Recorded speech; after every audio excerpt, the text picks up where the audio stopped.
Segunda y última parte de Pablo el superlativo. Por revelación me fue declarado el misterio, el cual en otros siglos no se dio a conocer a los hijos de los hombres. Efesios capítulo 3, verso 3 al 5. En la continuidad de nuestra emisión de cortos esenciales, continuamos con nuestro maravilloso estudio en su versión podcast de Pablo el superlativo. Y en esta emisión hemos de llegar a la culminación de tal deleitoso mensaje superlativo. Hemos ya considerado 4 de los 8 puntos superlativos de verdades vitales en este respecto, y ahora procederemos a su conclusión. El quinto punto, aquí percibimos que el Evangelio de Pablo da a Cristo el honor superlativo.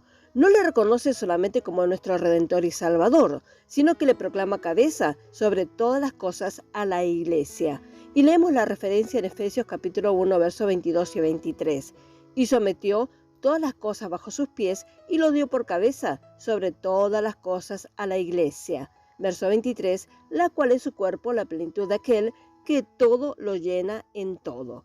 Y como el apóstol declara en Colosenses capítulo 1, 16 y 17, y leemos la cita, verso 16, porque en él fueron creadas todas las cosas, las que hay en los cielos y las que hay en la tierra, visibles e invisibles, sean tronos, sean dominios, sean principados, sean potestades, todo fue creado por medio de él y para él. Verso 17, y él es antes de todas las cosas, y todas las cosas en él subsisten o se mantienen juntos.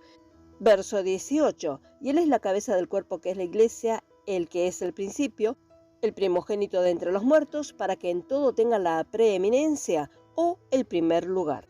Verso 19, por cuanto agradó al Padre que en él habitase toda plenitud. Verso 20, y por medio de él reconciliar consigo todas las cosas, así la que están en la tierra como la que están en los cielos, haciendo la paz mediante la sangre de su cruz. En Filipenses capítulo 2, verso 9 al 11 también leemos, verso 9, por lo cual Dios también le exaltó hasta lo sumo y le dio un nombre que es sobre todo nombre. Verso 10, para que en el nombre de Jesús se doble toda rodilla de la que están en los cielos y en la tierra y debajo de la tierra. Verso 11, y toda lengua confiese que Jesucristo es el Señor para gloria de Dios Padre. En teoría, la mayoría de los creyentes aceptan las verdades mencionadas aquí arriba, pero en la vida práctica y diaria y en la vida en la iglesia ignoran su señorío. No se detienen para meditar en el anuncio oficial de Pedro de su altísima autoridad. Sepa pues ciertísimamente toda la casa de Israel que este Jesús que vosotros crucificasteis, Dios ha hecho Señor y Cristo. Hechos capítulo 2, verso 36. Los hombres se han puesto a sí mismos y a otros hombres como señores sobre el cuerpo de Cristo. Muchas cabezas han hecho muchas sectas. Muchas mentes tenaces e inflexibles han hecho muchos decretos y leyes contrarias a la ley escrita en la palabra sencilla. Amaos los unos a los otros, la ley del amor.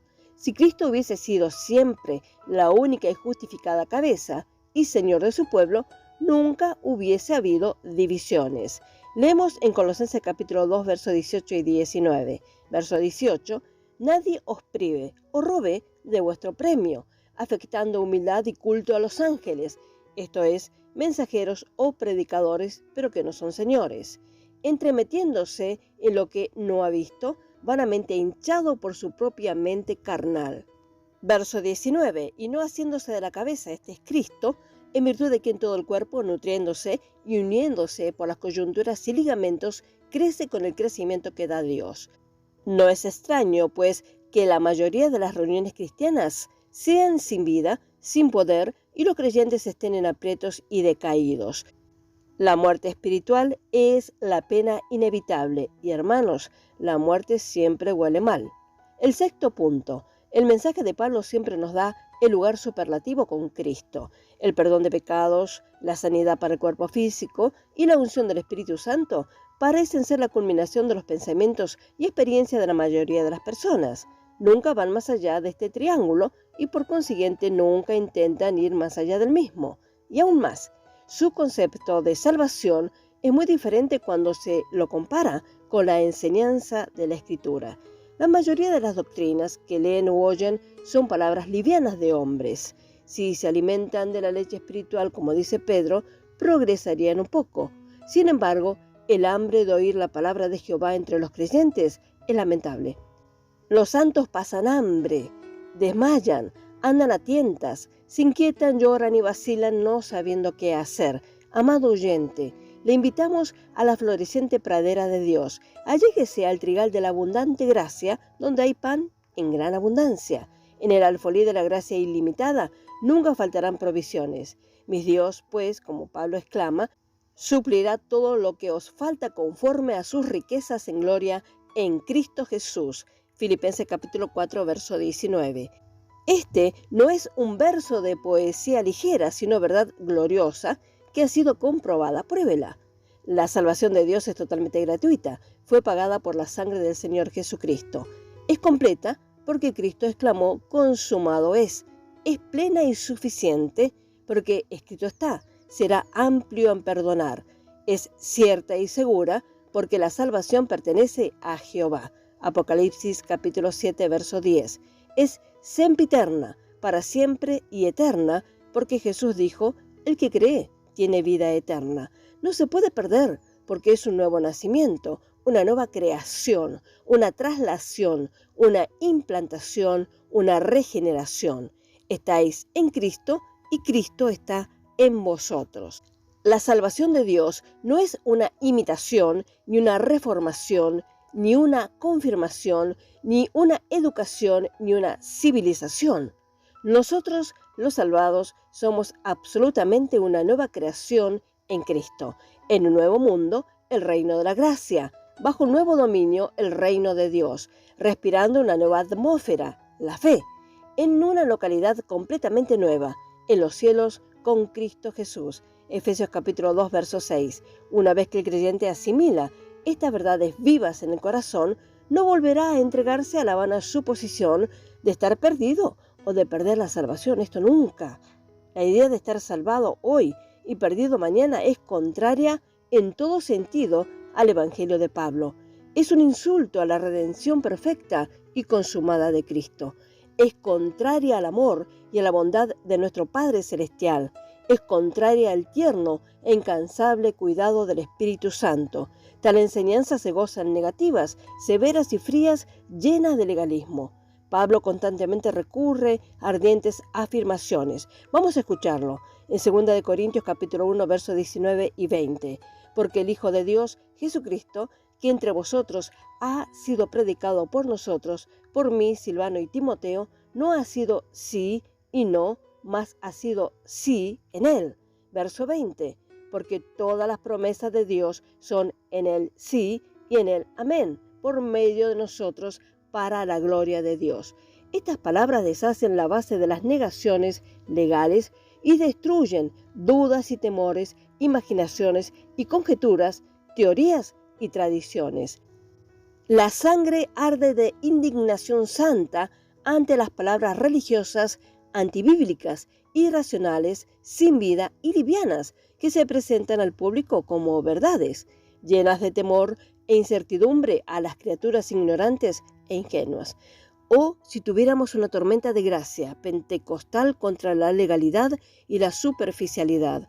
O si pudiéramos tener una experiencia de la ardiente verdad de Pablo quemando las alas orgullosas de toda falsedad e inundando de la sana doctrina a todo maestro equivocado hasta que Cristo sea coronado Rey de Reyes y Señor de Señores en los corazones de todos los creyentes. Dios no permita que nosotros que predicamos la gracia rebajemos el Evangelio en ningún sentido. Dios no permita que demos sino solo lo mejor y lo más valioso que ha sido comprado en la cruz, ofrecido por las promesas y que el Espíritu Santo desea verter. Dios no permita que dejemos de declarar a todos los hombres todo el consejo divino, oigan o no. Tenemos razón, pues vayamos adelante sin ningún temor. Tenemos la verdad, publiquémoslas osadamente en todo lugar. Hemos recibido al Espíritu Santo, pues sometamos nuestros corazones y entendimiento a su poder y sabiduría infinitos. Si nos callamos, las piedras vivas publicarán las buenas nuevas, porque la palabra del Señor ha de crecer con potencia. La palabra de gracia divina que sostiene y edifica prevalecerá. Leemos en Hechos capítulo 19, verso 20. Así crecía y prevalecía poderosamente la palabra del Señor. Poseamos la heredad, porque bien podemos vencer por su gracia ilimitada. ¡Aleluya! Pablo nos hace pasar de grado y nos confiere un diploma, el honor sublime de reinar con Cristo en gloria en su reino celestial. Séptimo punto. Pablo hace una diferencia entre las verdades del reino y de la iglesia. El ministerio del apóstol Pedro estaba dirigido a los judíos, pero el del apóstol Pablo principalmente a los gentiles. No obstante, él procuró dar el evangelio a su propio pueblo, en primer lugar, y luego a las naciones. Pero, ¿quién podría haber escrito un documento más elocuente que la carta de Pablo a los hebreos? Porque sin duda él la escribió. Véase Hebreos capítulo 10, verso 24, capítulo 13, verso 23 y Primera de Pedro capítulo 3, verso 15. Los 12 apóstoles tuvieron un mensaje sobre el reino de Dios. La revelación de Jesucristo a Juan, el amado, es una excepción que contiene mucha verdad referente a la consumación de los tiempos. Nunca habríamos podido entender los tratos de Dios con Israel sino por la enseñanza de Pablo. Observe los capítulos 9 al 11 de Romanos, donde hallamos una colección de verdades acerca del reino. En el capítulo 9 explica lo que era Israel en el tiempo pasado. En el capítulo 10 presenta la manera en que Dios trata con ellos en la actualidad en este tiempo presente. Y el capítulo 11 da un bosquejo de su futuro y su relación con los gentiles. Las escrituras del Antiguo Testamento son maravillosamente iluminadas por las singulares epístolas del apóstol Pablo. El poder de Dios se demostró en el día de Pentecostés, pero ¿qué sabríamos acerca de la diversidad de los dones en la iglesia si no fuese por la carta de Pablo a los Corintios? Fue él solamente que ha escrito de los 7 misterios, el misterio de la piedad, el misterio de la iniquidad, el gran misterio que se ve en Efesios capítulo 5, verso 32, el misterio de la transformación en 1 Corintios capítulo 15, verso 51, etc. ¿Cómo entenderíamos acerca de las criaturas vivientes de Ezequiel capítulo 1, Apocalipsis capítulo 4 y 5 y los 24 ancianos si no fuera por el mensaje dado a Pablo? ¿Cómo entenderíamos el último libro de la Biblia? Las cartas de Pablo son un comentario completo de la Biblia entera porque ellas completan la palabra de Dios.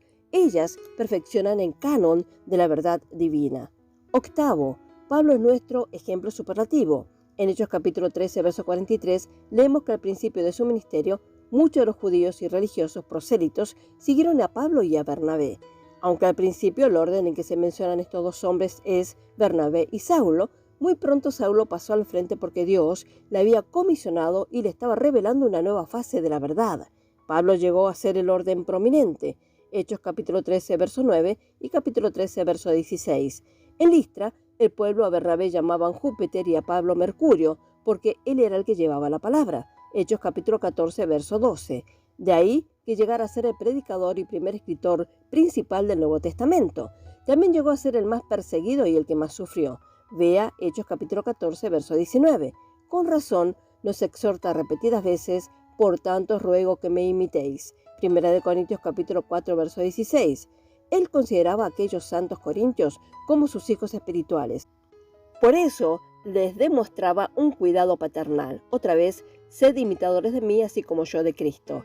Él sabía que andaba en espíritu, buscando solamente la más alta gloria de Dios y el mayor bien para los creyentes. No conocía ningún modelo mejor de conducta y enseñanza escritural. Por consiguiente, se animaba a exhortar al pueblo a andar en sus pasos. Congratula a los piadosos tesalonicenses diciendo en 1 Tesalonicenses capítulo 1, verso 6, y leemos: y vosotros vinisteis a ser imitadores de nosotros y del Señor, recibiendo la palabra en medio de gran tribulación, con gozo del Espíritu Santo. Como resultado positivo se hicieron ejemplos a todos los que han creído en Macedonia y Acaya. A los filipenses se escribe con énfasis, Filipenses capítulo 3, versos 17 y 18. Hermanos, sed imitadores de mí y mirad a los que así se conducen según el ejemplo que tenéis en nosotros. Verso 18. Porque por ahí andan muchos, de los cuales os dije muchas veces, y aún ahora lo digo llorando, que son enemigos de la cruz de Cristo. ¿O Pablo fue jactancioso, egoísta, orgulloso e hinchado, o fue el apóstol más humilde, guiado por el Espíritu y divinamente llamado? De otra manera, ¿cómo podría haber insistido en que sus hijos espirituales anduvieran en sus propios pasos y no en los de los otros? Sus instrucciones a Timoteo, su amado hijo en la fe, es igualmente seria y práctica. Frente a la muerte y a la vista de la eternidad le dice: retén la forma de las sanas palabras que de mí oíste, y en la fe el amor que es en Cristo Jesús. Segunda de Timoteo capítulo 1 verso 13. Y en segunda de Timoteo capítulo 2 verso 2 nos dice: y lo que has oído ante muchos testigos, esto encarga a los hombres fieles que sean idóneos también para enseñar a otros. Segunda de Timoteo capítulo 2 verso 7 al 9. Considera lo que te digo y el Señor te dé entendimiento en todo. Acuérdate de Jesucristo, el cual fue de la simiente de David, resucitó de los muertos, conforme a mi evangelio, en el cual sufro hasta las prisiones a modo de malhechor, mas la palabra de Dios no está presa. Estudie también el siguiente pasaje, segunda de Timoteo capítulo 3, versos 10, 11 y 14, y leemos estas citas. Verso 10, pues tú has seguido mi doctrina, conducta, propósito, fe, longanimidad, amor, paciencia.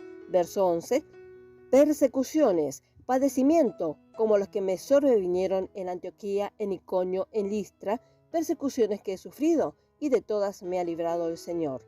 Verso 14, pero persiste tú en lo que has aprendido y te persuadiste sabiendo de quién has aprendido, y maravillémonos ante su bendición de esperanza. Y el Señor me librará de toda obra mala y preservará para su reino celestial, al cual sea la gloria por los siglos de los siglos. Amén. Segunda Timoteo capítulo 4, verso 18. ¿No nos conviene pues conocer a fondo la vida, carrera y escrituras del apóstol Pablo? ¿Podremos estimar demasiado sus epístolas? Ninguna figura del Nuevo Testamento lo sobrepasa en ningún particular, excepto el Señor Jesucristo. ¿Puede alguien mejorar su enseñanza o su manera de vivir? Concluimos pues entonces que Dios lo hizo el personaje superlativo para esta edad. Haremos unas consideraciones finales. El Evangelio de Pablo nos revela lo que éramos en la vieja creación y cómo Cristo la juzgó y le dio muerte por medio de su propia muerte en la cruz. Su Evangelio nos introduce a una nueva creación enteramente nueva y santa, completa en Cristo, teniendo a Cristo como su vida y su cabeza victoriosa. Nos presenta privilegios enormes de la sabiduría divina y de servicio en la tierra. Nos atrae a secretos escondidos de la gracia. Nos lleva a una comunión dulce y profunda con el Padre y con el Hijo. Ilumina nuestra senda y nos enseña cómo andar victoriosamente y ser útil en el Espíritu Santo. Su enseñanza nos da una luz sobre las Escrituras, a la cual otros lamentablemente están ciegos. Destaca vivamente la resurrección de la esposa y su traslación y nos prepara para poder participar de la una o la otra. El Evangelio de Pablo nos enseña lo que somos, santos hechos santos, donde estamos en Cristo, nuestra posición, sentados en los lugares celestiales con Cristo, nuestro destino final, su reino celestial, nuestra excesivamente grande recompensa, reinar con Cristo. Levanta delante nuestro la refulgente corona de gloria y nos llena de fe, ánimo y fuerza para correr con paciencia hasta obtener el premio, Jesús mismo, el cual, habiéndole sido propuesto gozo, sufrió la cruz, menospreciando la vergüenza o el oprobio. Nuestro lema resonante será: la riqueza de la gloria de este misterio, Cristo en vosotros, la esperanza de gloria. Colosenses capítulo 1, verso 27. Aleluya, qué gran Salvador, cuán preciosa vida, cuán gloriosa esperanza. Gracias a Dios por su don inefable. Agradecemos al Señor por la inmensa oportunidad de haber podido compartir este maravilloso y precioso estudio. En verdad, creemos que será de gran bendición para cada uno de los oyentes, así como ha sido para cada uno de nosotros. El Señor los bendiga ricamente a cada uno. Este es nuestro mayor anhelo. Amén.